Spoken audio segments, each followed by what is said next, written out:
Continuité le 10-12 le Zénith, qui se poursuit vraiment avec votre accompagnement. Et on le sait, il y a un petit moment, nous parlions aussi, oui, de ce fait de famille avec l'histoire du jour que nous a restitué Géraldine Mafo et surtout la colère sur la question portée sur les consommations de drogues abusives aujourd'hui au Cameroun. Il est important, plus qu'urgent, justement que l'on comprenne quel est le rôle de l'État aujourd'hui, mais surtout quels sont les rôles portés par les parents sur la question. Qu'est-ce qu'on peut faire pour réduire les taux de consommation de drogue au Cameroun?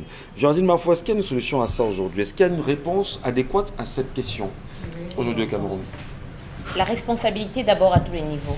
La responsabilité à tous les niveaux. Parce que lorsque l'on parle de la consommation des drogues, il faut d'abord aller voir si un enfant a touché à une drogue, où étaient ses parents.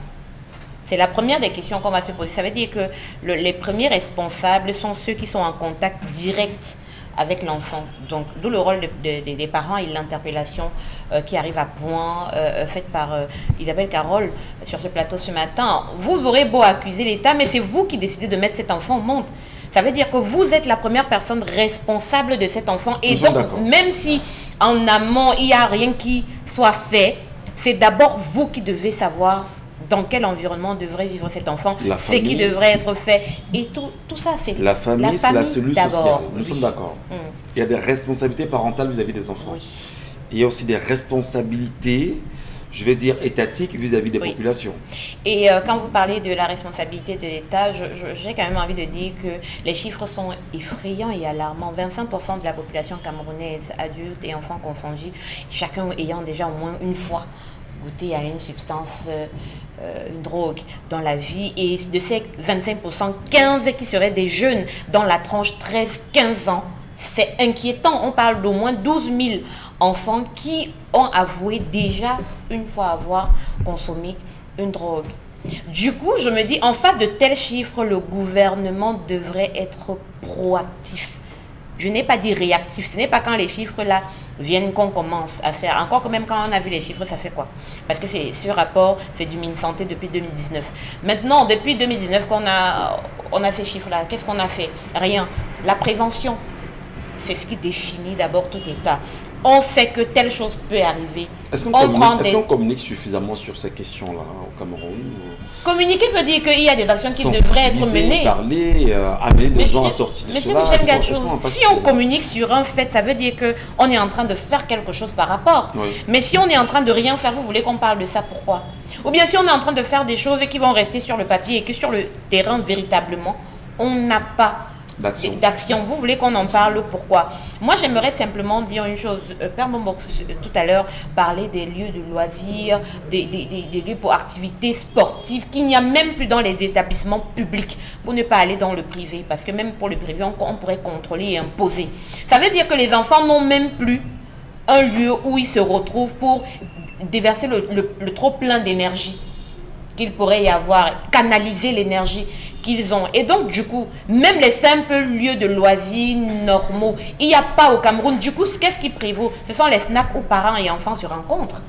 Où c'est l'argent qui parle. Vous avez 15 ans, vous vous trouvez dans le même snack que votre père. Et parfois, vous lui offrez même quelque chose à boire. C'est ce qu'on a laissé au Cameroun. Et après, on est surpris que la violence soit en train de prendre des proportions incroyables. Non, rien ne surprend. Et ça ne devrait surprendre personne. Quand je vous entends parler, je regarde une image de notre brille nationale qui, d'ailleurs, à un moment donné, on l'a bien suivi sur les réseaux sociaux, s'exhibant avec ce qu'on appelle les chichas. Voilà. Et bien voilà, lorsqu'on a une image comme celle-là, qui est l'enfant justement de la nation, et qui se met dans cette logique-là, est-ce que ce n'est pas des clichés comme cela qui laissent croire aux petits Camerounais que si notre brie est comme ça, et qu'on ne lui fera rien, que personne n'en parle, est-ce que ce n'est pas justement des choses comme ça qui encouragera les jeunes à se lancer? Monsieur Michel Gachou, vous savez, on parle tellement là dehors du phénomène d'influenceurs, d'influenceuses, on donne trop de valeur aux gens. À l'époque, là, nous, on a grandi avec lesquelles influenceuses? Nos parents étaient nos influenceurs. Ouais. On regardait sa mère et on s'alignait. On regardait son père et on faisait comme. Pourquoi vous avez laissé vos enfants avoir des modèles autres que vous? Qui sont ceux qui sont même d'abord parents? Moi, c'est là la question. Parce que n'allez pas dire, oh, mon enfant a fait... Parce que c'est vous qui achetez le téléphone. à votre enfant. C'est vous qui permettez que votre enfant ait un téléphone. C'est vous qui donnez le téléphone dès que vous êtes entré à la maison B, prendre toujours avec votre enfant, jouer au game et machin et tout ça. Vous le familiarisez avec des choses. Vous le laissez faire et après vous voulez que l'État vienne faire quoi? Moi je dis encore qu'il y a des faits, il y a des petites choses qu'on prend comme étant des faits banals. Mais attention, ça déforme et ça construit un enfant. Si vous êtes un parent, votre téléphone n'est pas un jouet pour votre enfant. Ouais. Votre enfant doit savoir que dans la tranche horaire X, Y, il peut regarder tel programme. Après, ça y est dans ses cas. Et s'il ne veut pas étudier, il ne veut pas dormir. C'est comme ça que nous, on a grandi. Tu ne veux pas lire, non. On ne va pas te forcer parce qu'on ne va pas fendre la tête de quelqu'un et mettre ses cours dedans. Va dormir. Très bien. Voilà. Donablis, il faut que des choses changent. Et quand je dis qu'il faut que des choses changent quand même, au-delà de la sensibilisation que nous aussi nous faisons, au-delà de la conscientisation, comment est-ce qu'on peut ramener ceux qui sont investis dans ces consommations à revenir à un équilibre normal? Il faut sortir d'abord de la banalisation de cette consommation de la drogue.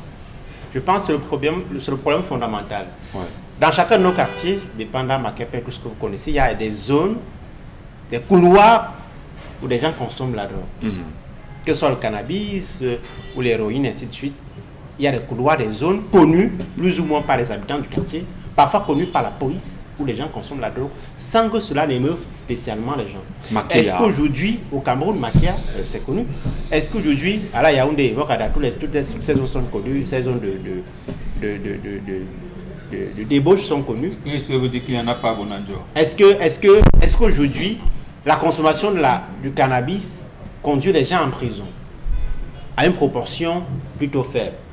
Parce que souvent, même lorsque la police connaît ces zones-là, il n'y va souvent pas. Ouais. Ou alors il va parfois pour prendre vous parlez de la banalisation justement de ces... Alors, c'est la première chose qu'il faut pouvoir éradiquer. Cette banalisation justement donne l'impression que cette consommation est officialisée, est formalisée, est légale. Ensuite, la gestion de ces données. Il y a un travail de statistiques qui est fait par le Comité national contre la drogue, par le ministère de la Santé publique. Mais qu'est-ce que les officiels font de ces données statistiques? Autre chose, lorsque les foyers de crise se multiplient, ça accentue la consommation de la drogue. Ces jeunes déplacés qui viennent du nord-ouest et du sud-ouest et qui se retrouvent errants ici à Bonabéry, qui parfois n'ont pas d'argent pour continuer leurs études, eh bien, sont de potentiels consommateurs de la drogue. La crise de Boko Haram à l'extrême nord a déscolarisé des milliers d'enfants. Ces enfants qui se retrouvent du jour au lendemain, en voyant leurs études interrompues, s'exposent forcément à la consommation de la drogue. Qu'est-ce que nous faisons de ces enfants? Et puis, il ne faut pas seulement gérer aussi les conséquences, il faut surtout s'attaquer aux causes. Pour que les jeunes ne consomment pas la drogue, il faut déjà qu'ils ne voient plus la drogue. Il faut lutter donc contre les réseaux de commerce de cette drogue. Est-ce facile? La loi anti-tabac, c'est pour ça qu'il faut s'attaquer aux intérêts économiques qu'il y a derrière tout cela. Oui. Soit c'est la santé publique qui est importante et qui est prioritaire, soit c'est les intérêts économiques de quelques opérateurs qui sont dans la filière. Tout ça mérite d'être mis sur la table. Si l'État souhaite... Vous avez des noms comme l'amphétamine, pour ne prendre que ça. Parfois même, c'est recommandé dans certains centres, dans la médecine conventionnelle aujourd'hui de Nabris. Vous comprenez le rôle, la place d'un tel médicament dans les étagères de nos pharmacies? Non, les produits qui ont un apport dans la thérapie de certaines maladies sont utilisés à des proportions très connues. L'alcool, que certains disent qui n'est pas recommandé pour la santé, est pris à un certain pourcentage pour soigner certaines maladies. Donc tout est dans la proportion. Et est-ce que c'est pris sous prescription médicale? À quelle proportion? Je pense que quand c'est dans un cadre médical, c'est très bien encadré. Donc tout cela doit pouvoir être adressé. Et investissent dans la prévention. On parlait des parents tout à l'heure. Combien de parents contrôlent ce que les enfants regardent dans les téléphones? La nuit tombée, les enfants sont dans la chambre, avec des téléphones, parfois avec des téléviseurs dans la chambre. Qu'est-ce qu'ils regardent à la télévision? Les films d'action où on consomme la drogue, où la consommation de la drogue est banalisée, est célébrée. Tout ça mérite d'être adressé. Merci. Et lorsque le parent arrive, si tu permets, parce qu'il parle des enfants qui regardent, vous voyez des parents qui arrivent et qui toquent pour entrer dans la chambre de l'enfant et disent non, l'enfant n'a pas permis que j'entre dans sa chambre. Il dit qu'il est indisponible maintenant, vraiment que je repasse. C'est-à-dire, vous parents, vous arrivez, vous toquez à la porte de la chambre. Est-ce que je peux entrer de là, s'il te plaît? Non, maman, il faut attendre, repasse dans 2 heures. Le papa qui repart dans sa chambre, qui attend 2 heures de temps pour revenir voir son enfant à l'heure que l'enfant aura souhaité. Vous avez des parents aujourd'hui qui se retrouvent avec des femmes qui arrivent dans des bars, le papa est à 4 bières, la mère est à un casier. Et quand on rentre à la maison, vraiment on présente quelle image à l'enfant aujourd'hui? Aussi, la maman qui doit être présente. Malheureusement, ils sont de plus en plus dans des bars, dans des lieux qui ne sont pas indiqués, qui se livrent à des choses incorrectes. Quelle est l'éducation? Quel est le message qu'on passe à l'enfant? Qui pourra justement servir de boussole à cet enfant si ce sont ses parents? Je dirais également que la société ou alors ceux qui nous encadrent ou nous dirigent ne devraient pas démissionner. Dans les quartiers aujourd'hui, malheureusement, on n'a pas de lieu de loisirs. Vous vous levez le week-end, vous voulez récréer vos enfants parce que rester dans des maisons, c'est pas évident. Mais quand vous restez coincé à un carrefour, vous vous dites, on va aller où? Vous êtes obligé d'aller rendre visite à la cousine, de la tante, de la cousine, du cousin et tout. On va au bar. Michel, vous intervenez tout à l'heure au ministère des Affaires sociales. Je voulais dire un mot dessus parce que justement, ça interpelle plusieurs ministères. C'est des actions interministérielles qu'il faut mener. Si vous interpellez les affaires sociales, les questions de loisirs, les questions de divertissement que vient d'évoquer Isabelle Carole interpellent le ministère de l'Habitat, puisque c'est lui qui établit la carte urbaine. Ça interpelle le ministère des Affaires, des domaines du cadastre et des affaires foncières parce que c'est l'accès à la terre. Où est-ce qu'on construit? L'État a fait faillite. Voilà. Tu sais, pour moi, dans la faillite, finalement, on donne l'impression que ce qu'on appelle quartier difficile, là, c'est les Bépanda, c'est nous, là où nous on a.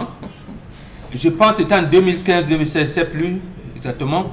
On a pris les enfants des bobos au lycée Josse. Ils étaient dans la drogue. Nous avons beaucoup de nos bobos dont les enfants sont dans le décrochage scolaire en Occident parce qu'ils sont entrés dans la drogue. Parce qu'ils l'ont commencé ici et ils sont là tout le temps. Donc, ce n'est pas seulement, j'allais dire, un phénomène des affaires. Le problème, justement, c'est que l'enfant n'est plus un construit social. Je dirais à Kamgaba, c'est pas ton enfant, laisse tout ça. Donc, voilà ce qui se passe. Ce que vous dites est tellement pertinent, Bengan, et donnant avant que Géraldine ne l'évoque. Très jeune animateur, nous étions dans ce qu'on appelle les battles scolaires. Souvenez-vous encore, lycée de Fustel de Coulanges contre le lycée américain, contre le collège américain et tout ça à la fois à Yaoundé. Ben déjà très jeune justement, nous nous rendions compte qu'il y avait des enfants entre guillemets de bobos qui étaient impliqués dans ce qu'on appelle la cocaïne. Moi je l'ai vu très jeune, je ne savais pas ce que c'était. Ça a commencé par là. Plus tard même, on est allé jusqu'à me faire savoir que ça se vend dans des cantines de ces établissements-là où les vendeurs savent que lorsque tu viens de demander un bout de pain, le chargement qu'on te fait du bout de pain en réalité, c'est qu'il y a un chargement qui accompagne de quelque chose. Mais Génome, quand ces enfants ils sont en congé, les papas les envoient où? D'abord, ils sont américains, ils sont français et tout, qui viennent ici avec les enfants de Bobo. Ils se rencontrent en France, en Belgique, aux États-Unis, à Toronto ou n'importe où on a légalisé certaines pratiques, la consommation de drogue. Quand ils viennent, ils en apportent ici pour faire goûter à leurs enfants et tout, qui eux aussi sont. Voilà comment la chaîne. Or, dans les quartiers dits difficiles, c'était réservé aux brigands. C'est des brigands qui en consommaient. Et maintenant, quand ils sont au lycée, avec nos enfants qui ont à peine l'argent pour acheter le yaourt, et que son frère là-bas lui dit non, tu n'as pas goûté, papa est rentré de Montréal, il va goûter là-dessus. Bon, ben c'est voilà. Après, toss is please. You have to tell me. Il faut que il faut que les parents sachent que la drogue aussi se met dans le parfum, les parfums que les enfants utilisent. Ouais. Parfois pour diluer l'odeur, pour que le parent ne sache pas que l'enfant consomme la drogue, ils mettent ça dans le parfum. Il faut que les parents sachent, lorsqu'ils voient le parfum dans les sacs des enfants, c'est pas tout du parfum. Mais des parents... Isabelle a dit fouillez vos enfants. Ça la main, le moment où on vous dit, jusqu'à 10 ans, l'enfant est un esclave. Voilà. C'est à partir de 11 ans que vous le transformez en disciple. Géraldine Mafo. C'est là où vous lui expliquez que j'étais tapé là. Parce que. Maintenant, tu es un fille, tu vas devenir femme bientôt. Sache que.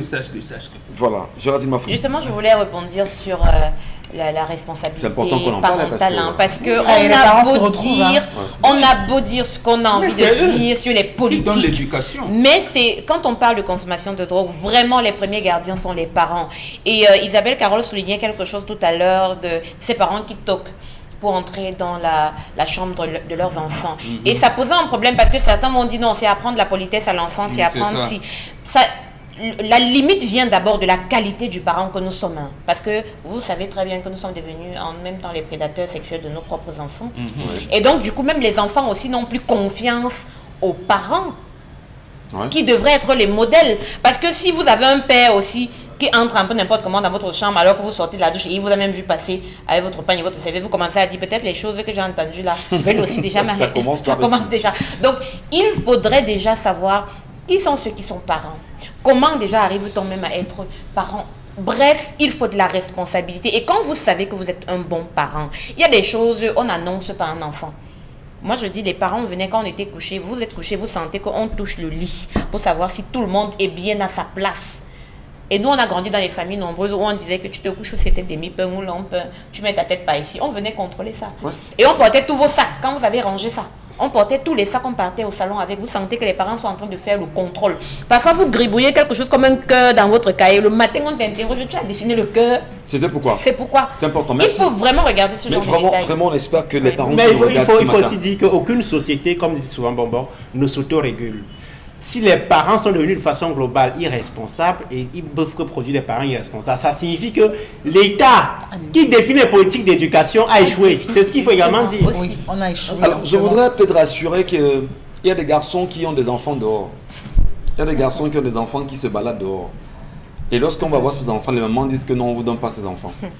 Il y a des mamans qui ont des enfants dehors et qui parfois même ne prennent même pas la peine d'aller voir exactement qu'est-ce qu'il en est des enfants qu'elles ont mis au monde. Et puis, pour cette fraction justement de la société, moi je pense qu'il est important que les parents s'agissent pour le bonheur des enfants. Et que les parents qui sont dans les bras de fer arrêtent de faire le bras de fer pour le bonheur des enfants. Les problèmes des parents restent entre parents. Les enfants n'ont rien à y voir. Donc, lorsqu'on a un problème entre parents, parce que c'est une fraction qu'il faut oublier, donnons-nous la possibilité en tant que parents d'éduquer nos enfants et d'en être justement de bons produits pour l'avenir. C'est très compliqué. important. Quand on est dans une société comme la nôtre, où aujourd'hui on a un regain en ce qui concerne les violences conjugales, Michel Gachou, même si vous ne dites rien à l'enfant, un qui passe son temps à voir son père battre sa mère, retiendra que dans un foyer, il faut battre maman. C'est interdit. Voilà, vraiment, on espère. Et puis, les parents qui sont dans cette condition-là, il faut combattre. La vie, c'est un combat. Merci. Je voudrais rapidement qu'on aille lier nos téléspectateurs Isabelle Carrozepet. Ce sujet est tellement important qu'on passera la journée à parler de ça, en vue au moins de sauver le maximum d'enfants investis dans cette consommation de la drogue. Voilà. Réaction. Le gouvernement de notre pays est un criminel. Le pays va se gâter si rien n'est fait. Bonjour le plateau, s'il vous plaît, que Mombok explique la citation qu'il a donnée sur la religion. Non, les religions sont au mieux l'expression culturelle d'une paresse intellectuelle et au pire un handicap mental. C'est clair, non? Oui, tout à fait. Voilà, allons-y. Isabelle, réaction. Je dirais simplement que les parents doivent être présents de leur enfant. Ce n'est pas toujours évident. Vous oubliez de mentionner qu'aujourd'hui, les parents également sont à la recherche effrénée de l'argent pour le bonheur des enfants. Les facteurs sont multiples. Non, ça veut dire quoi? Ça veut dire que, comme vous disiez, les parents doivent donc faire leur aggiornamento. C'est-à-dire qu'ils enlèvent leurs écarts de comportement, violer les enfants. Ça veut dire que le voisin qui part très vite à Youpé peut laisser les enfants chez la voisine sans risque. Et voilà, ça veut dire qu'on se suit. Voilà. C'est très compliqué aujourd'hui. C'est tout à fait. Réaction. L'État n'est pas toujours le problème. Les parents qui le sont à 15 ans, ils vont dire quoi aux enfants? Il y a trop de distractions, les séries télévisées, les matchs, les bars qui occupent les parents et n'ont plus le temps pour veiller sur les enfants. Je pense qu'il faut d'abord arrêter la culture et la vente et c'est là où l'État doit intervenir. On va d'abord lire les on peut filtrer les programmes télévisés. On va lire, oui. Faisons les mentions en ligne d'abord, je vous en prie. Des quartiers comme Akéa, par exemple, pourquoi ne pas construire un grand centre commercial là-bas? Et le nouveau secteur, en ce moment, c'est le quartier Bois des Singes. La majorité de ces dealers sont armés. C'est malheureux. En conclusion, ils sont protégés par des personnes. Le beau-frère de cette femme-là veut que son grand frère adhère à son église satanique. C'est pourquoi il manigance tout ça pour faire croire à son grand frère que son église est puissante. Comme ça, il pourra contrôler la vie de son grand frère. C'est Daski qui envoie cette réaction. C'est une probabilité. Le monsieur est très faible. La description d'esprit. Le petit frère est sage. Il n'est pas sage, il est mesquin. Les prophètes d'aujourd'hui apportent des problèmes dans les familles. La femme du petit frère est jalouse de la femme de son beau frère. Pardon, l'homme ne doit pas laisser sa femme. Vraiment, c'est tellement abrégé et tout, c'est compliqué. Je vais prendre une autre réaction. Bonjour mes parents, je suis perdue, je suis... non, on va pas lire cette autre. Mais ça, l'État du Cameroun favorise tout cela parce que selon eux, cela aboutit la jeunesse afin qu'elle ne regarde pas plus loin que le bout de son nez.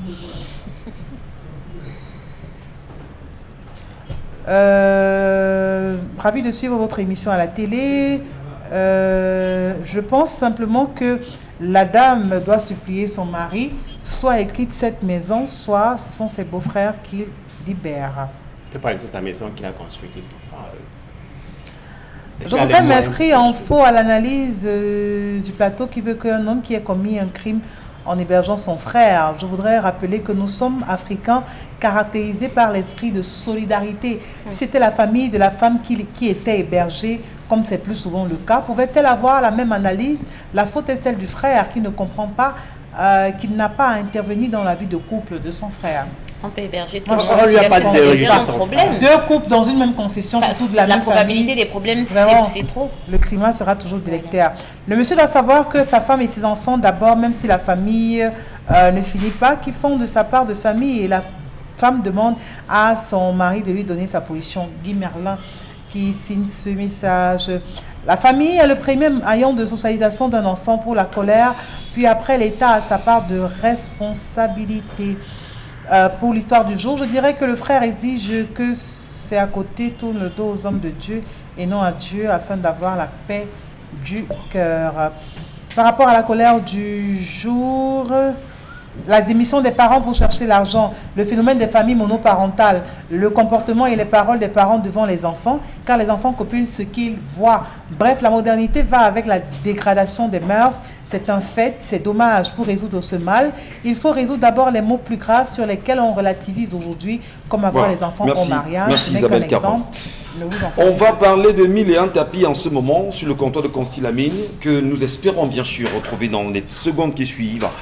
On fait l'essentiel, on va très vite parce qu'on a encore pas mal de choses à se mettre sous la dent pour l'essentiel de cette émission ce matin. Et bien là, on parle de 1001 tapis ce matin. Consilamine qui s'installe. Bonjour cher monsieur, bienvenue. Alors, bonjour Michel Gatiou, bonjour nos téléspectateurs et déjà bonne fête de l'unité par anticipation à tous les Camerounais qui nous regardent ce matin, même ceux qui sont du côté de l'étranger. Nous allons tout de suite entrer dans les magasins 1001 tapis et dans ces magasins, vous avez tout au long de cette journée, chers téléspectateurs, 2 kg de riz pour les clients qui vont faire les achats à 500 francs. Oui, pourquoi nous permettons à ces clients d'avoir le riz? Parce qu'on sait que le riz est cet aliment qui est le plus consommé, raison pour laquelle nous voulons permettre à nos clients une manière déjà de leur récompenser, de leur dire merci, vous avez 2 kg de riz dans les magasins 1001 tapis à 500 francs. Offre valable pour tous les clients qui vont faire les achats du côté des magasins 1001 tapis, que ce soit du côté de Bonabéry, du côté bien sûr d'Aqua et même les clients qui sont hors de la ville de Douala. Quand vous commandez un article, si vous êtes intéressé par 2 kg de riz, on va tout simplement les mettre dans votre colis et vous allez les recevoir chez vous. À côté bien sûr des 2 kg de riz, on va également permettre bien sûr aux clients les plus rapides qui vont venir au magasin 1001 tapis d'Aqua d'acheter 1 kg de viande à 2000. Je dis bien, les premiers clients qui vont se diriger pendant que je suis en train de communiquer jusqu'à 14 h aujourd'hui vont acheter 1 kg de viande à 2000 francs dès que vous faites un achat du côté bien sûr des magasins 1001 tapis. Nous allons tout de suite démarrer la vente de ce matin par le premier article. C'est bien sûr un très grand tapis de décoration, chers téléspectateurs. Regardez bien sûr à l'écran, un très grand tapis de décoration. Vous l'avez donc dans les magasins 1001 tapis à 13 500 francs. Ce très grand tapis qui va donc s'afficher entièrement à l'écran, question de permettre à tous nos clients de pouvoir apprécier la qualité de ce que nous vendons. Un très grand tapis à 13 500 francs. Du côté, bien sûr, des magasins, 1001 tapis. Donc, bien vouloir, voilà, merci donc à la réalisation. À côté donc de ce grand tapis, on parle également du dernier stock des fers à vapeur. Je rappelle que 13 500, c'est le prix de promotion, mais vous achèterez ce tapis à moins de 13 500 francs parce que la triple réduction continue toujours dans les magasins 1001 tapis. On a également le fer à vapeur. Au lieu de 6 000 francs, chers téléspectateurs, vous l'avez à 5 500 francs, un fer à vapeur neuf. Je rappelle que 6 000, c'est le prix de promotion, mais à l'occasion de la fête nationale du Cameroun, vous avez ce fer à vapeur à 5 500 francs et le stock, il est très limité. On parle également d'un grand baffle musical, encore appelé en espagnol baffle Nyamusiki. Vous l'avez à 37 500 au lieu de 38 000. Et quand vous achetez ce baffle musical, vous recevez gratuitement une clé USB et ce baffle musical est vendu avec 6 mois de garantie. Ça, la télécommande, les jeux de lumière, la radio, le Bluetooth, le micro, vous l'avez à 37 500 francs au lieu de 38 000 avec une clé qu'on vous donne gratuitement, une clé USB de 32 gigas. On va également rester dans notre magasin pour parler de cette lampe solaire. Alors, chers téléspectateurs, ne dormez plus dans le noir. Offrez-vous de l'éclairage, de la lumière, le sourire avec une lampe solaire vendue à 17 500 francs. Cette lampe solaire permet également de charger le téléphone portable. Je rappelle que ça se vend comme les bouts de pain. Le stock est en train de s'épuiser. Une lampe solaire de qualité, une grande lampe solaire, vous l'avez à 17 500 francs au lieu de 19 500 du côté des magasins 1001 tapis. On reste toujours chez nous dans notre magasin pour parler cette fois-ci d'un grand fer à vapeur. Chers téléspectateurs, que ce soit ceux qui ont le pressing, que ce soit ceux qui ont les couturiers, vous avez ce grand fer à vapeur à 12 000 francs.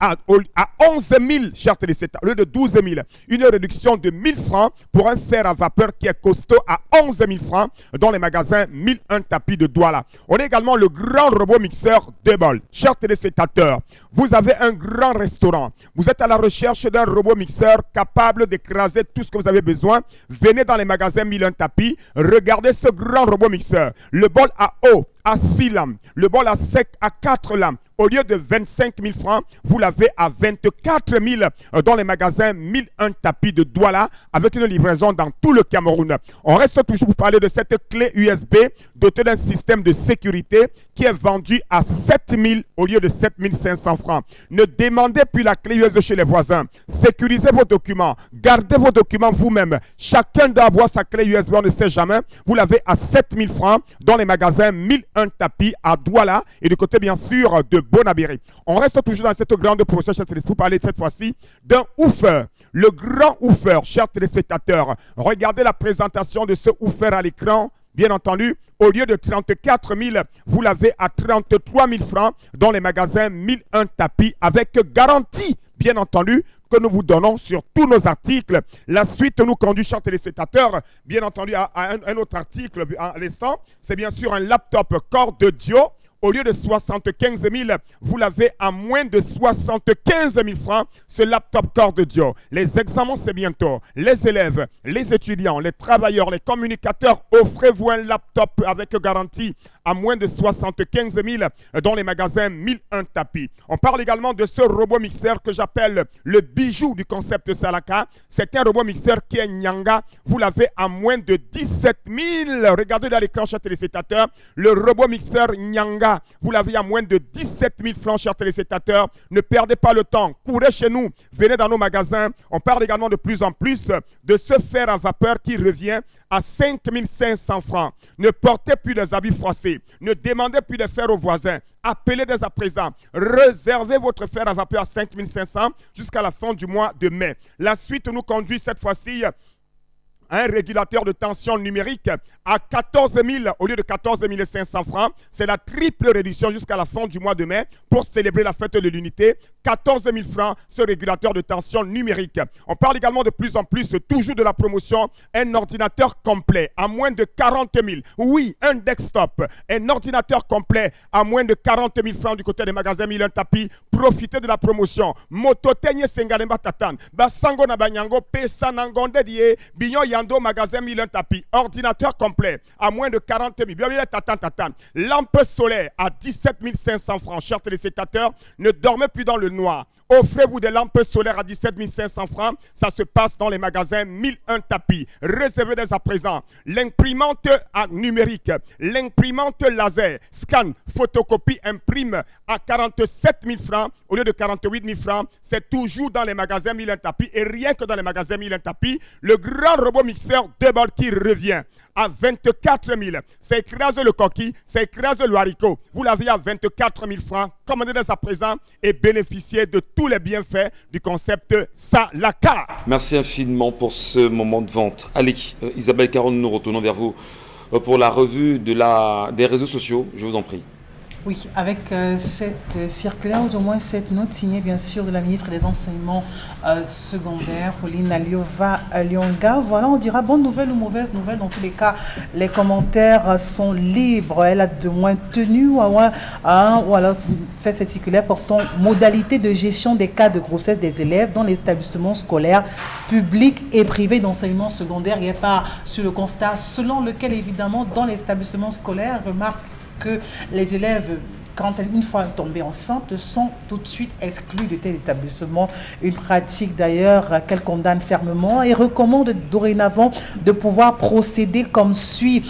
À savoir, permettre le cas échéant l'élève dûment reconnu enceinte de poursuivre les activités scolaires jusqu'à la 26e semaine de grossesse. Et période à compter de laquelle elle peut demander à être mise en congé de maternité, autoriser l'élève à reprendre les cours après l'accouchement et dans la mesure où les conditions de santé, de travail, d'âge, de discipline sont remplies, appliquer les mêmes mesures à l'encontre de l'élève auteur de la grossesse, mobiliser autant que faire se peut les ressources humaines, prendre des mesures disciplinaires en vigueur à l'encontre de l'enseignant, comme quoi dorénavant si une élève est enceinte, elle ne doit pas être exclue, mais plutôt encadrée. Du moins, ces points devraient être respectés. Donc, avis au chef d'établissement. Et pour les personnes qui sont enceintes, du moins pour les élèves, elles diront bonne nouvelle. Petit commentaire, Géraldine. Je vais dire qu'on est dans une société où on est carrément à cheval entre les valeurs et... voilà la poursuite effrénée.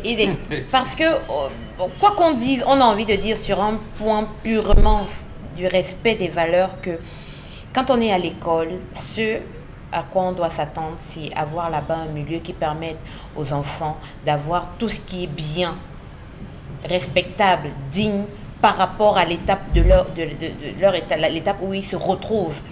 On va à l'école, c'est pour les études. On ne va pas à l'école pour être des parents. On ne fait pas les deux choses en même temps. Soit vous choisissez d'être un parent, soit vous d'aller à l'école. Et à l'époque, on ne permettait pas qu'une femme très enceinte, à moins qu'elle soit mariée, d'une certaine classe d'ailleurs, se retrouve dans le milieu scolaire. Et ça participait des valeurs qu'on voulait inculquer aux enfants. Mais aujourd'hui, le Cameroun est signataire des grandes conventions avec les Nations Unies qui veulent que voilà, il y ait cet encadrement et tout. Et ça entre en choc avec les valeurs qu'on a envie en tant qu'Africains, en tant que parfois même parents. Parce que si vous êtes à l'école, vous dites à votre enfant à la maison, on ne va pas à l'école pour faire ça. Et qu'à côté, on va voir une jeune fille enceinte à qui on accorde certains soins. On a le sentiment que ça biaise un peu l'éducation qu'on donne. Donc, on est vraiment à cheval là entre une certaine préservation de certaines valeurs et malheureusement le monde qui évolue. Bon, Benga. D'abord, avant, moi, je ne sais pas, je n'ai pas lu la circulaire, je l'ai apprise comme ça. Je ne sais pas si ça a enlevé les dispositions antérieures. Oui, absolument. Voilà. C'est précisé dans le texte. Voilà, merci. Avant, lorsqu'une fille tombait enceinte, elle était exclue. Si c'est un de ses camarades qui l'avait enceinté, qu'il soit dans le même établissement ou ailleurs, s'il fréquente, les deux sont exclus. Si c'est un enseignant, c'était alors plus grave. C'était plus grave. Et justement, c'est ce que nous disons. Nous sommes en train de continuer à déconstruire la société. Donc, à ce moment, ce qu'on dit là, bon, mes filles, allez à l'école, enceintez-vous, c'est pas mauvais, bon, vous pouvez reprendre. C'est ce que ça veut dire. C'est le message que... c'est ce que ça transmet là, ça transmet. Et permettez-moi, Bengan, c'est parce que justement le constat est clair là-dessus, que depuis quand même la session de Pauline Naloba-Yonga au ministère des Enseignements secondaires, on a comme, vraiment, c'est pas une accusation, mais si on s'en tient aux nombreux faits qui sont passés sous Pauline Naloba-Yonga, c'est comme si on a une volonté de tuer l'école en réalité au Cameroun. Je ne sais pas si vous faites le même constat sans faire une accusation. Non, elle est dans la continuité. On a commencé à tuer l'école lorsque le gouvernement d'ailleurs s'est opposé aux mesures, j'allais dire salvatrices, d'un des anciens ministres de l'éducation. Je parle de Charles Toundi, il faut dire les choses comme souvent. Quand il est venu avec le concept de l'école ordinaire, vous savez ce que le gouvernement lui a fait? Alors, chaque année... Et donc, en fait, il voulait que les enseignants reprennent le CPR, donnent le contenu des enseignements et écrivent des livres. Et ces livres devaient apporter plus-value au niveau des enseignants. On a dit non, c'est EDICEF, c'est celle, tel. On clique. Et il arrivait d'ailleurs, entendez-vous qu'à ce moment, il est soutenu par l'un des écrivains, Mongo Betty, de glorieuse mémoire. Au lieu donc qu'on laisse le champ, un ancien proviseur comme lui, vous me direz que oui, Nalova est plus élevé que parce qu'elle a été vice-chancellor. Très bien. Mais au moins lui, proviseur de son état, il était en train de truc. Et Mongo Betty, les gens comme Mongo Betty, Abel et Inga soutenaient des trucs. Mais bon, on a pensé que... Le diplôme ne donne pas la compétence. Je n'en sais rien. Voilà. Moi, je n'en ai pas eu. Non, le diplôme ne donne pas la compétence. J'ai du mal à comprendre cette mesure. J'ai vu l'explication dans la circulaire qui a été publiée hier. Elle dit vouloir lutter contre la discrimination à l'égard des jeunes filles mères. Donc c'est le deal. C'est un mauvais argument. Peut-être que son statut de femme l'a rendu trop sensible aux jeunes filles mères. Mais c'est une mauvaise mesure. Pourquoi? Une sanction vise à corriger une irrégularité. Une sanction vise à corriger une attitude inopportune, mauvaise. Un enfant qui tombe enceinte dans un établissement scolaire, c'est l'événement le moins attendu d'un enfant. Et donc, il faut sanctionner cet acte-là. La ministre dit désormais on les laisse et à la 26e semaine, on les envoie en congé de maternité. On a l'impression que c'est une célébration des grossesses dans les établissements scolaires. Alors, si c'est une mesure qui vise à... Si l'intention derrière cette mesure était d'encadrer, de ne pas discriminer, de ne pas rejeter les enfants qui tombent enceintes, les filles qui tombent enceintes pendant leur cursus scolaire, on aurait dû peut-être créer une école pour les jeunes filles mères. Il y a eu une école ici à Nobel à l'époque, l'école des jeunes filles à l'époque. Donc on a dû aménager un cadre formel comme celui-là, où les jeunes filles mères sont référées et encadrées, suivies d'après un cursus, d'après un process tout à fait particulier. Si c'était ça l'intention, je pense que ça a été plutôt très mal appliqué. Non, l'intention c'est de grappiller l'argent auprès du système de Nations Unies. Et quand on sait que les enfants aussi ont cette manie de pouvoir très vite mettre les choses en leur faveur, on dira la ministre a dit que voilà, désormais on peut avoir... Moi je dis encore et je le redis, la responsabilité est parentale. Parce qu'il faudrait que les parents nous disent à leurs enfants que votre ministre a dit qu'on vous laissera désormais aller à l'école avec votre grossesse. Madame, vous tombez enceinte, vous restez à la maison. Mais là, l'enfant a des sens de clauses différentes. Non, mais c'est clair. Madame, vous tombez enceinte, quand même je vous envoie à l'école, apprendre l'école. Apprendre. Je ne vous envoie pas à l'école, allez tomber enceinte. Dites d'abord à la ministre, franchement, mais justement, le drame, c'est que les parents qui vous regardent ce matin... n'est pas bien accueilli. Les parents qui vous regardent ce matin, justement, vont faire comme si on n'a rien entendu. Et pourtant, c'est sur ce fait qu'on devait en faire une clameur sociale pour dire à la ministre que « Madame, vous êtes en train de tuer nos enfants. » Parce que nous envoyons nos enfants à l'école, apprendre l'école, pas aller se faire enceinte. Quel que soit l'argent que vous prenez auprès des Nations Unies et consorts, pour pouvoir renforcer les politiques des Nations Unies en faveur de ces enfants, laissant croire que c'est une discrimination, nous les envoie à l'école fréquentée et non aller prendre des grossesses. C'est très dangereux justement de laisser passer ça. Qu'est-ce qu'on fait pour limiter les grossesses en milieu scolaire? On aurait attendu la ministre aussi qu'elle réagisse par rapport à ça. Des campagnes de sensibilisation, qu'on informe suffisamment la jeune fille, qu'on informe suffisamment le jeune garçon et qu'on leur dise clairement qu'il y a des moments, des temps opportuns pour se livrer à les parents donc on regroupe le corps social. Est-ce que le ministre, moi je n'ai jamais entendu qu'au niveau des directions, des sous-directions ou alors des démembrements extérieurs de ce ministère, il y a une concertation par rapport à ça. Qu'elle écoute au moins ses collaborateurs jusqu'aux enseignants. C'est parti d'où même pour que la ministre fasse une telle sortie. Ce n'est pas le débat. Est-ce que Pauline Naloba n'a pas justifié au Camerounais? Toujours exclus. Non, mais est-ce que c'est doit être une nation concertée au sein des établissements. Michel Gatchou, vous savez... Et que nous aussi qui sommes des parents, parce qu'on parle d'une chaîne, il y a les apprenants, les parents et les enseignants. Et qu'est-ce que la chaîne... Ils nous ont consultés, nous. Ils prennent l'argent des APE, non? Voilà, allons-y. Moi j'aimerais dire qu'au-delà du contenu de cette note, c'est le moment où ça arrive. Vous savez, on est en train de parler de recrudescence de la violence en milieu scolaire et on a cette note qui arrive, qui n'a rien à voir avec le contexte actuel. C'est un peu comme distraire de ce qui est important. On parle de violence en milieu scolaire, quelque chose qui devrait préoccuper. Et nulle part, jamais on a vu une concertation. Et la menace même de boycott des examens avec la OTS justement, et tout ça. Et nulle part, on n'a jamais vu de concertation entre les trois ministères sur l'applicabilité de cette mesure qu'elle vient de prendre. Est-ce que le ministère des enseignements secondaires, le ministère des Affaires sociales, le ministère de la promotion de la femme et la famille, est-ce qu'ils ont mené des réflexions pour sortir avec quelque chose de concerté? Non, chacun vient un peu comme il veut juste proposer quelque chose à la va-vite pour exister. Non, il ne s'agit pas de ça. Il s'agit quand même des grands destins. Est-ce que le peuple camerounais, moi je convoque le peuple, je dis moi Michel Gatchou, le peuple camerounais n'a-t-il pas une possibilité de dire à Madame la ministre ce matin, Madame, arrêtez ce que vous faites parce que là, c'est nos enfants que vous envoyez justement, je vais dire, à l'abattoir. C'est pour ça qu'on dit que le moment n'est même pas bien choisi. Parce que à l'heure où on parle de violence dans les établissements scolaires, où même les enseignants sont désormais en insécurité, parce que les élèves sont désormais des gros, on devrait pouvoir, de la part de cette ministre, attendre des différentes mesures qui doivent s'appliquer systématiquement dans tous les établissements scolaires, publics ou pas. Ça veut dire que le ministère de la promotion de la femme et de la famille va rester muet devant une telle réaction, ne dira rien, et comme on le sait, qui ne dit rien comme ça, toujours resté muet. Le ministère des Affaires sociales n'en dira rien. Cohésion de l'action gouvernementale. Alors là, le Premier ministre doit valider cela, on n'en dira rien. Ben, je pense à un moment donné, quand je dis personnellement, que les parents, que nous sommes, on a un devoir, au-delà de l'éducation de nos enfants. Madame, je t'envoie à l'école faire l'école. Tu n'y vas pas faire l'école, tu me ramènes une grossesse, tu prends la route. Simplement. Il faut qu'on soit quand même clair là-dessus. La ministre ne devrait... Mais, bon Dieu, ça sort d'où ça? Du ministère. C'est pas normal. Non, on ne peut pas... Excusez, on dira que le présentateur ne peut pas laisser transparaître son émotion. Non, mais parce qu'on est tous parents. Et il y a des sujets qui sont plus préoccupants. Et le faire, c'est comme officialiser ou encourager les jeunes à dire que ben allez-y, faites des bébés, on les incroyable.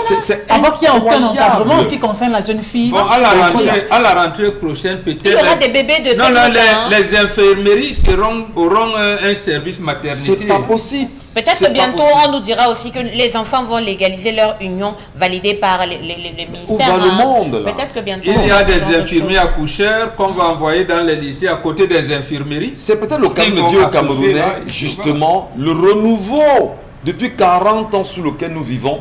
Voilà exactement ce que le renouveau sert aux Camerounais.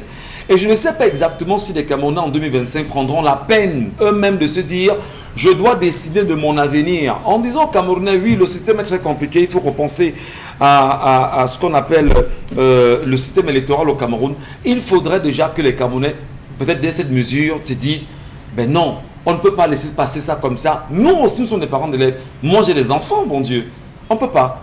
C'est très compliqué. » Voilà. En attendant, et au moins que la ministre sorte nous dire qu'est-ce qui a motivé cette sortie. On vous expliquer. On ne peut pas laisser ça passer comme ça, on ne peut pas. Il y a à côté de ça un paradoxe dans l'éducation. Aujourd'hui, vous éduquez votre enfant. L'enfant revient vous dire quelque chose qu'un enseignant a partagé avec eux. Vous avez envie d'enlever cet enfant du lycée. Moi, récemment, j'ai fait l'expérience d'une enseignante qui a demandé à tous les enfants systématiquement, je veux que vous ayez, chaque enfant doit avoir son journal intime. Vous parlez dans votre journal intime de tout ce qui vous dérange. Vous, à la maison, vous êtes en train d'installer un climat de confiance entre l'enfant et vous. Le professeur lui dit que c'est son journal intime qui est important, il doit tout dire là-bas. Franchement, vous avez envie de trouver l'enseignant et lui dire, mais voilà. Vous me biaisez l'éducation de mon enfant. moi je pense qu'à un moment donné, parce que vous savez, excusez, hein, je vais m'excuser, ça ne passe pas. C'est une pilule très amère à avaler. C'est une pilule très amère à avaler. Et on ne peut pas laisser mourir autant d'enfants dans un pays comme le Cameroun. On ne peut pas dire qu'on a un ministère de l'enseignement secondaire et que la ministre prenne sur elle une telle mesure sans consulter les parents que nous sommes, sans consulter justement... Mais c'est parti d'où? C'est parti d'où? Parce que bêtement, comme ça, on dit, bon d'accord, la ministre a parlé, et comme les Camerounais sont ce qu'ils sont, on dira, bon, on avait déjà dit non, vraiment on fait comme ça. Non, madame. On a des enfants chez nous. Moi aussi, je parle en tant que parent. Je parle en tant que chef de famille. Aussi. Et je ne peux pas admettre que ma fille est à l'école et lorsqu'elle aura 13 ans, qu'elle porte une grossesse et qu'on me ramène ça en me disant, mais la ministre avait dit, c'est reconnu au Cameroun. Oui. C'est pas possible. Elle devrait aussi pouvoir consulter le ministère de la Santé publique. C'est hyper important parce que eux aussi, à leur niveau, devraient voir comment est-ce qu'ils favorisent ou permettent à ces jeunes.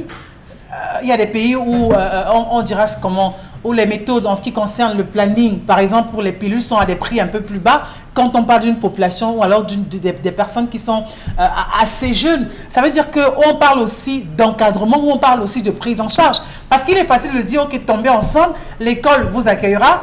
Est-ce que les enfants auront aussi des moyens pour être dans des formations hospitalières ou alors est-ce que ces enfants seront pris en charge correctement? On aura tellement de... Excusez-moi que je parle beaucoup là-dessus, vous m'excuserez. C'est dit de façon directe aux enfants, allez porter des grossesses à l'école. C'est ce que ça veut dire de façon simple. Sortez de chez vous, allez porter des grossesses à l'école. Oui, mais c'est quel ministre qu'on a sous Paul Biya qui dit des choses comme ça à nos familles, à nos enfants? Vous voulez qu'on se taise devant de telles choses quand même? Vous savez, monsieur Michel, je pense que les gens ne comprennent pas où se situe la sensibilité. Parce qu'il y a beaucoup qui se demandent, est-ce que vous voulez donc que l'avenir d'un enfant s'arrête parce qu'elle est tombée enceinte? Ce n'est pas de ça qu'il est question. Lorsque l'on crée un cadre approprié pour un type d'enfant ayant laissé survenir dans leur vie quelque chose de pas normal, c'est une façon de dire à cet enfant, tu as fait quelque chose qui n'était pas normal et il faut que tu sois encadré d'une certaine manière. Pas qu'on laisse et qu'on cautionne que cet enfant continue dans le système qui viendrait banaliser le fait. Parce que c'est de ça qu'il est question. Cette note vient banaliser un fait qui n'est pas normal. Non. On ne va pas à l'école pour tomber enceinte dans les lycées et tout ça. C'est pas le moment. Je présente mes excuses bien sûr publiques, hein, parce qu'on me dira, monsieur Ngatou, vous devez garder la neutralité en la matière, mais je pense aussi qu'en marque de subjectivité, des sujets aussi sensibles, on ne saurait rester muet quand on est parent. Et M. Kamgaransi ne me demanderait pas comment Bengan vous-même. Et parce que là, si ma fille qui a 13 ans me dit l'année prochaine, papa, je suis tombé enceinte, parce que le ministre a validé qu'une fille peut tomber enceinte, je vais continuer, madame, tu iras vers la ministre là. Ça ne se passe pas comme ça. Franchement, il faut qu'on soit d'accord là-dessus. Bon, vous allez lui dire ça. Oui, mais c'est clair. Il faut pas laisser passer ça comme ça. Faut pas laisser passer ça comme ça. Bon, vous m'excusez, hein. Vraiment, on peut pas. Allez, on continue Isabelle Carole, je vous en prie. Oui, on ne saurait justement clore cette revue sans parler de cet élève justement du lycée bilingue de Bafoussam qui a donc été poignardé à mort. Les images, je vous assure, sont extrêmement choquantes quand on regarde cet élève avec cette tenue qui en soit inerte. C'est une pilule très très dure à avaler. Le jeune Goda François Xavier qui revenait donc de l'école et a malheureusement trouvé la mort sur son chemin. Voilà, il était avec un agresseur. Comment ça s'est passé? Qu'est-ce qui a justement créé cela? Pourquoi en est-il arrivé jusqu'à ce stade? Là, dans tous les cas, ce dernier a malheureusement perdu la vie. Il a été grièvement donc blessé, évacué dans un centre de santé du quartier Mbamendi. Voilà, à Bafoussam, j'espère que je prononce comme il se doit. Malheureusement, il va succomber à ses blessures en dépit, hein, il faut le dire aussi, des efforts du personnel médical. Le jeune qui était âgé de 18 ans, voilà, les réelles motivations des agresseurs qui lui ont ôté la vie restent jusqu'ici un mystère et la famille, mais alors, est durement peut-être pas un mystère de Nablus Kamgan parce que jusqu'ici on laisse entendre que le petit garçon a été agressé par un autre jeune qui aurait été attrapé aujourd'hui parce qu'on voulait lui retirer son téléphone. On dit que c'est pas le jeune en question n'aurait pas été attrapé, c'est pas lui qui est l'auteur de... Ah d'accord, donc on a présenté quelqu'un d'autre qui n'avait rien à voir avec le forfait. Il s'agit d'un suspect qui n'a pas un lien direct avec celui-ci. Ah d'accord. Parce qu'à la suite de ça, il y a eu quand même un ratissage dans le cas. Donc ça veut dire que ici, il ne s'agit pas d'un suspect qui n'avait rien à voir avec ce cas. Il y a eu un ratissage dans la zone où l'agression a eu lieu, mais la personne interpellée n'a pas un lien direct avec... Espérons qu'il sera relâché dans les minutes qui suivent, parce qu'on connaît le Cameroun aussi. Non, si c'est un consommateur de stupéfiants, c'est pour ça que ça rejoint notre sujet de ce matin. C'est une zone qui est connue par la police, par la gendarmerie. On sait, un commandant a dit hier que c'est une zone qu'ils connaissent bien et que les ratissages ont souvent lieu dans ces zones-là. Mais il y a un certain nombre de difficultés. Alors, où est-ce que nos établissements sont implantés? Vous avez des établissements scolaires où les pourtours servent de lieu de consommation de stupéfiants, de cannabis, aux délinquants du quartier. Et ça, c'est connu des proviseurs, des unités de police, des commissariats, des unités de gendarmerie. Il n'y a pas de RAF.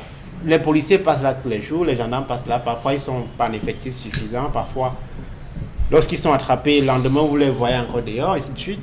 Donc, ça questionne un ensemble de choses, la justice, le respect de la loi, parce qu'il faut savoir qu'au Cameroun, la loi ne permet pas que les établissements scolaires soient à côté des débits de boissons, c'est le cas des hôpitaux, ainsi de suite.